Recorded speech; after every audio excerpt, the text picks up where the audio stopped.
Okay, I thought we would do some painting and chatting. The other day I did a video on all my sketchbooks, a sketchbook tour, and I thought we'd have time to work on this one, but we didn't. So I thought I'd do this and a few other little things and just chat with you. All right, so let's see what we've got here.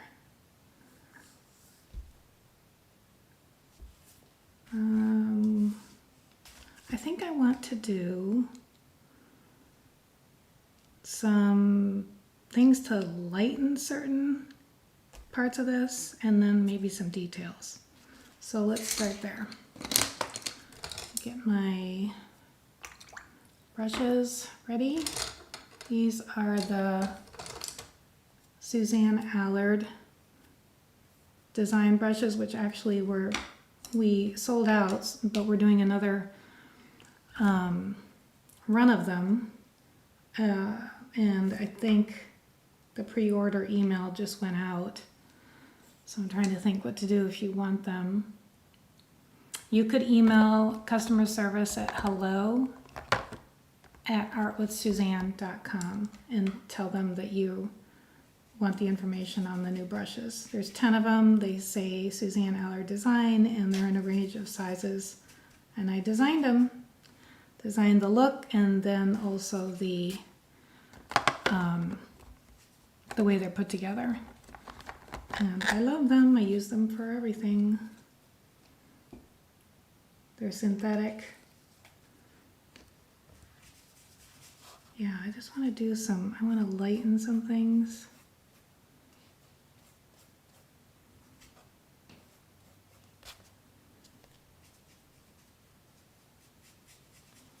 Maybe warm that up a little bit. I use a combination of Nova Color acrylics, usually for the backgrounds, or just depending on the color, from my bundle with them, Suzanne Allard design. They're great paints, artist grade paints at a student grade price. And then I also use the Acryl Gouache a lot. This is the Holbein brand, and then I use the Turner brand, looks like this. And I use regular gouache too. I just interchange depending on the color I'm looking for. That's turning too orangey. What I was doing is warming up that green, and you can warm up colors by adding the complement. Tone them down, warm them up.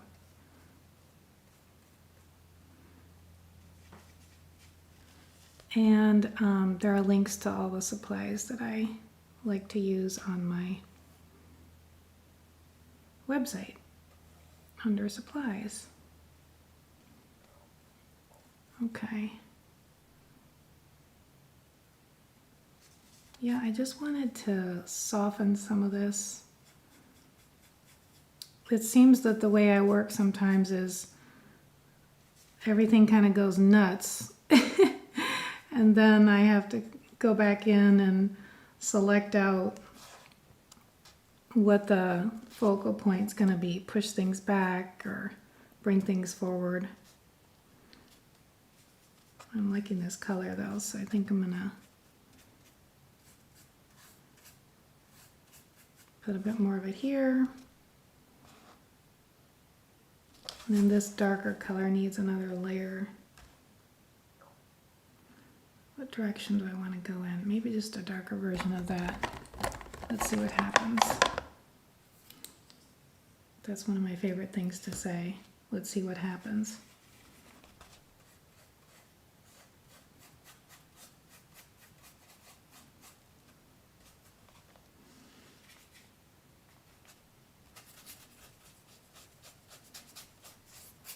I love this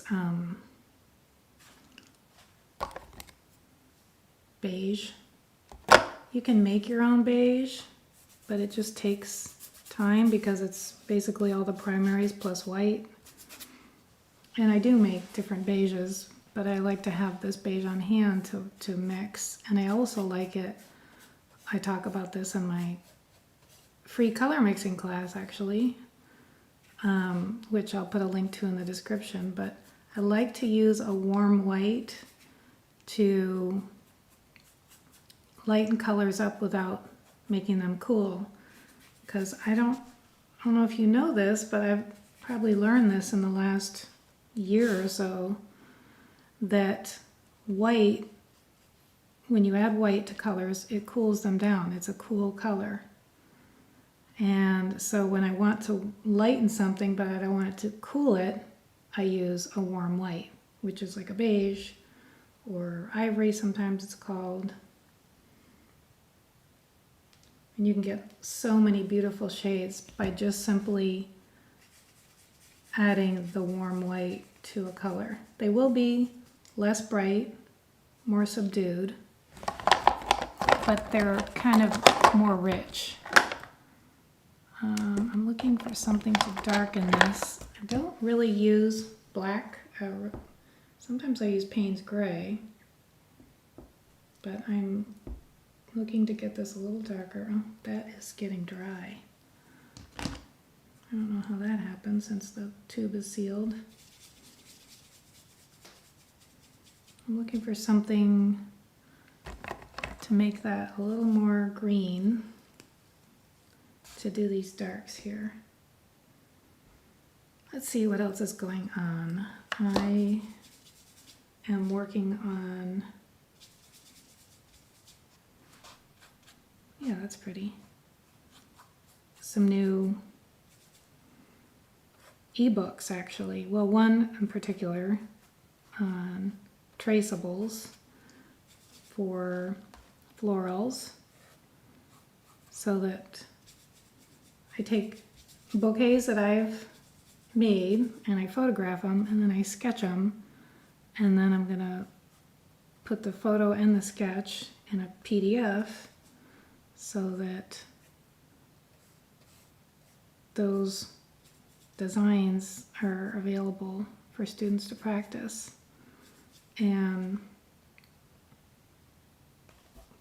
they're coming out really pretty. I like how they're coming together.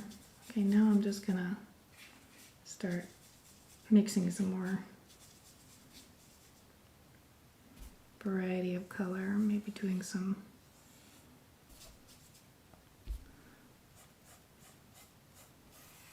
layers. See here, I'm mixing that ivory with the yellow, and you just get some nice variations.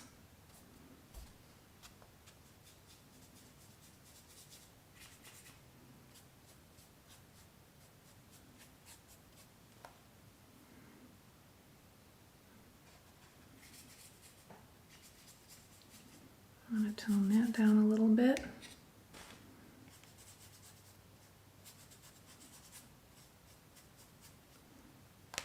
And maybe lighten. Where did you go? The beige I was talking about. There you are. You went and hid on me.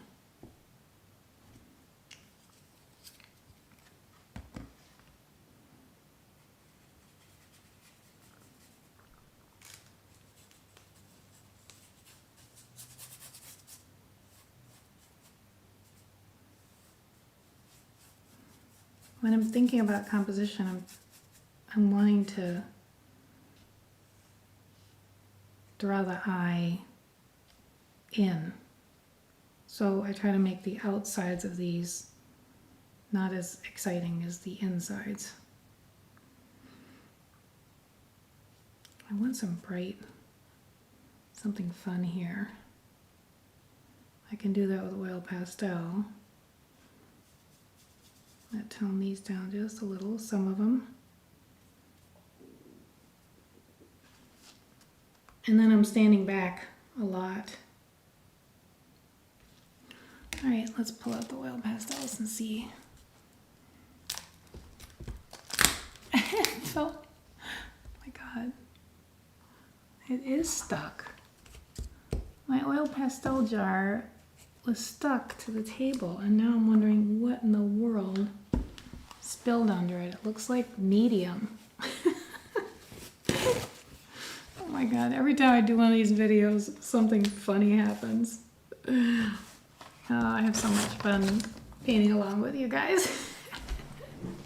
I hope you have me on the background when you're painting and you're just laughing with me. At least that's what I imagine, that we're just hanging out, creating, remembering to have fun and not take ourselves too seriously. That's easier said than done, right? So it's interesting because to me, it seems like that takes years of practice to literally relax. When you first start, and in different times throughout the process, it just feels so, it can feel so, well, as soon as you start having expectations, that's actually when it starts feeling, when you can start feeling tight. The very, very beginning, when you have no expectations and you pretty much know everything that you make is not going to be that good because you're just learning, then it's all easier. As soon as things started getting better, seems like a paradox, that's when we can get tight. I guess it reminds me of, you know, when you watch championship tennis and you'll hear the announcers. So let's say it's not close, the game's not close. The players are more relaxed. Then when it gets close, they'll often say, oh, he's getting tight, she's starting to tighten up. And it's because the pressure, there's more pressure. So maybe it's similar to that.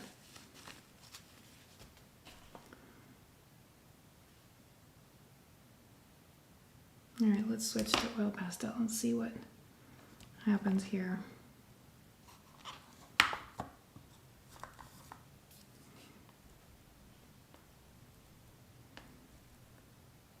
So that's why it's a constant sort of refrain of mine to myself.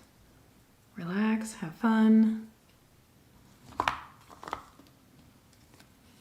Because if you're not relaxed, it's really, first of all, it's hard to have fun, and it's also hard to create. Let's see, maybe some lighter pink. I love these oil pastels. They're on my supply list. The price is amazing. The weird brand name, though, it's Mungyo, made in Korea.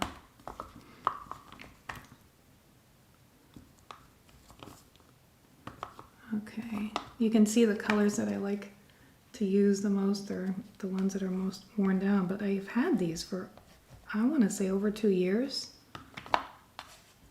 Oh, here's a yummy color. That's the one I meant to get.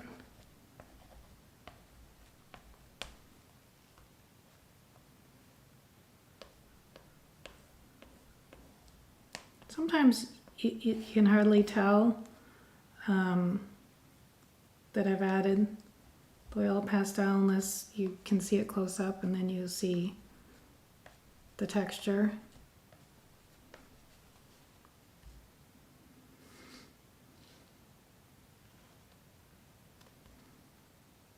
I'm liking it better. This is feeling more like the focal point.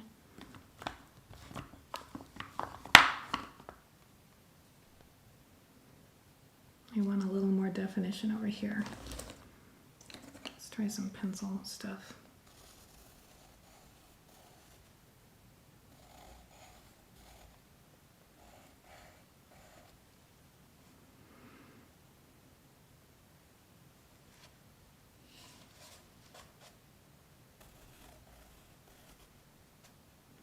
These are Prismacolor. I also use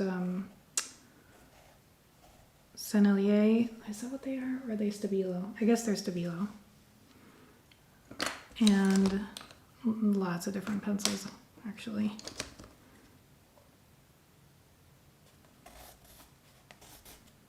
Everyone needs a fluorescent pencil.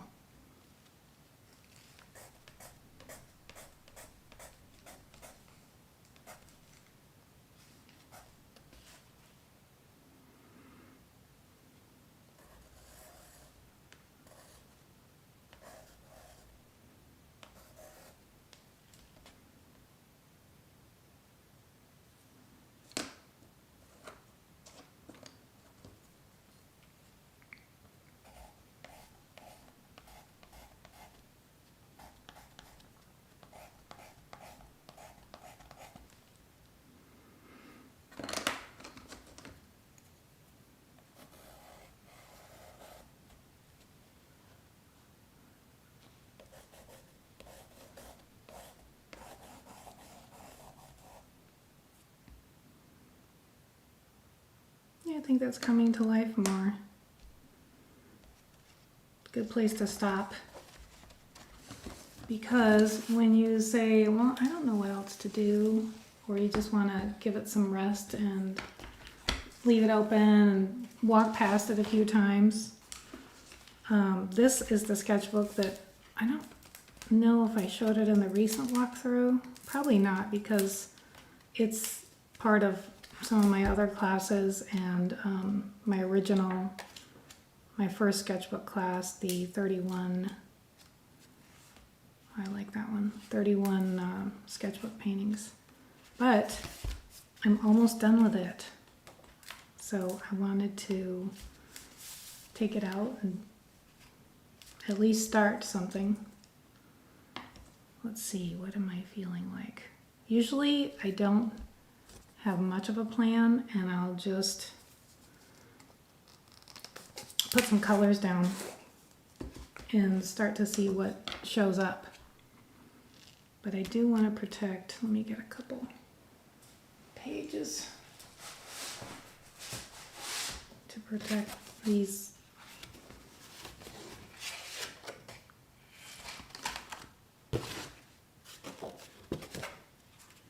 Those are just some warm-ups that I was doing. You know what I feel like doing is a floral. I think we're gonna do a floral. But first I'm gonna put some background color in. Let's see. And I'm gonna start with some blue.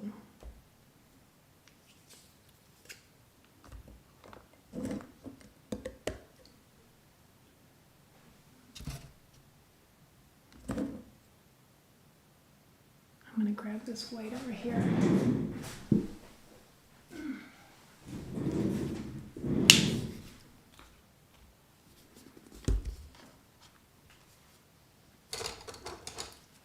And a larger brush.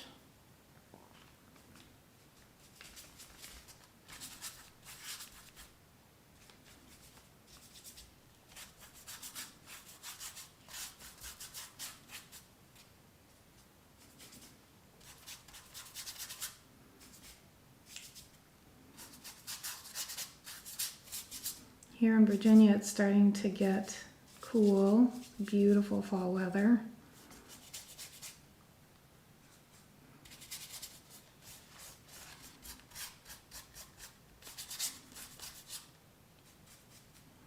These are the colors I had out for the last painting. Well, except for I guess I got out more blue and white, but I'm just grabbing some of the off-white and yellow. Grab some turquoise.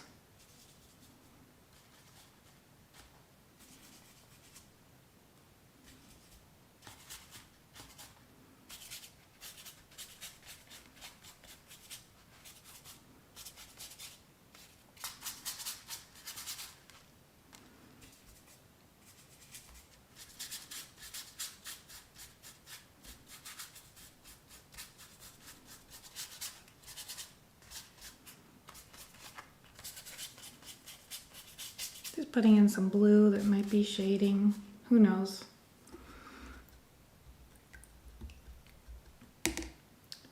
Now I'm going to let that dry.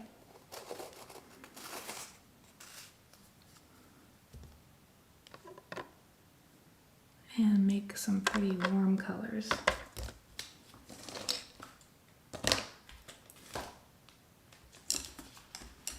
Let's see, if I scooch this over, you can still see.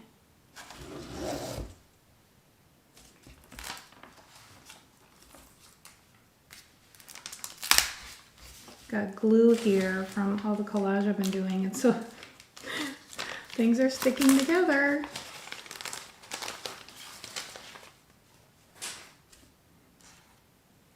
I'm gonna get my Nova Yummy, I think it's called Indian Yellow. There you are. And another favorite from Nova is the fluorescent magenta, which is probably what went into the background on this.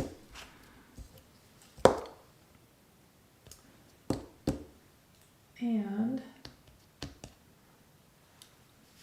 ooh, maybe some metallic gold. Yeah, I have most ink out. I've got a video, I did a YouTube video on all the gold things that I have and love. And there's a lot of gold. I think I need to point my camera that way more.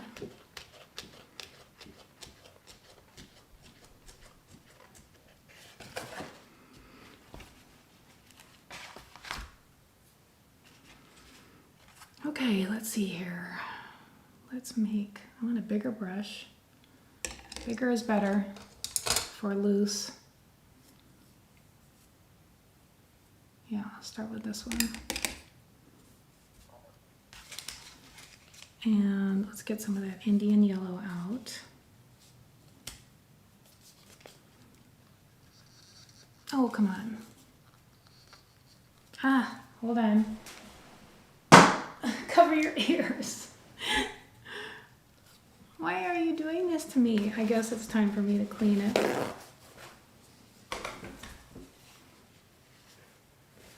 I know one of you, this happened before, one of you said, put some Vaseline on it. Oh, that is not going to open. Okay, guess we're not using you. I have to make my own warm, I have to run it in hot water and make my own warm orange-ish color with some red and some yellow. Cad yellow and cad red.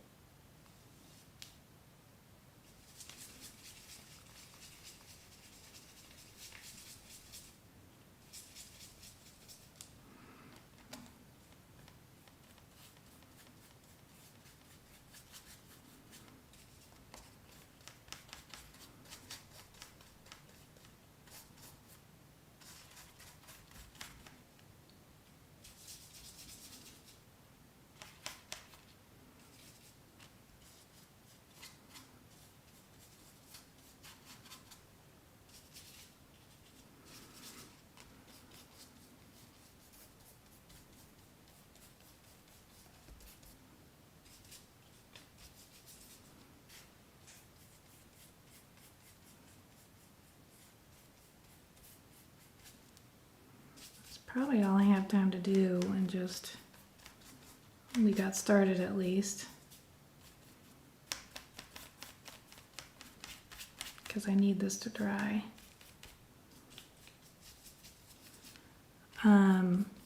So, color mixing class. That is a free class that you can, I'll put the link in the description, as I said earlier. I think it's 7 videos. And but it comes week to week. So you get the ebook first, and then a video, and then each week in your email box will be another video. So that is it's a really great free class on, and there's a tool in the ebook on the color chart that I create, discovery, so that you can play with color and learn all about it. And it's such a fun activity to do, especially, you know how sometimes you'll have time where you have a bit of time but you aren't feeling particularly inspired or creative. That is a great thing to do is play with color during those times.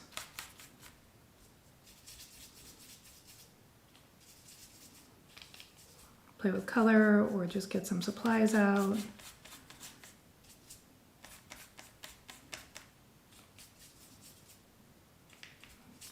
That's a pretty color. When I make a pretty color, I just find places for it.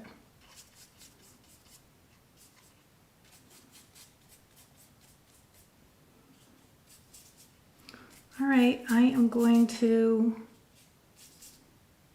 run and take the dog for a walk. Miss Zoe. If she were in here, she would perk up her ears because she speaks English.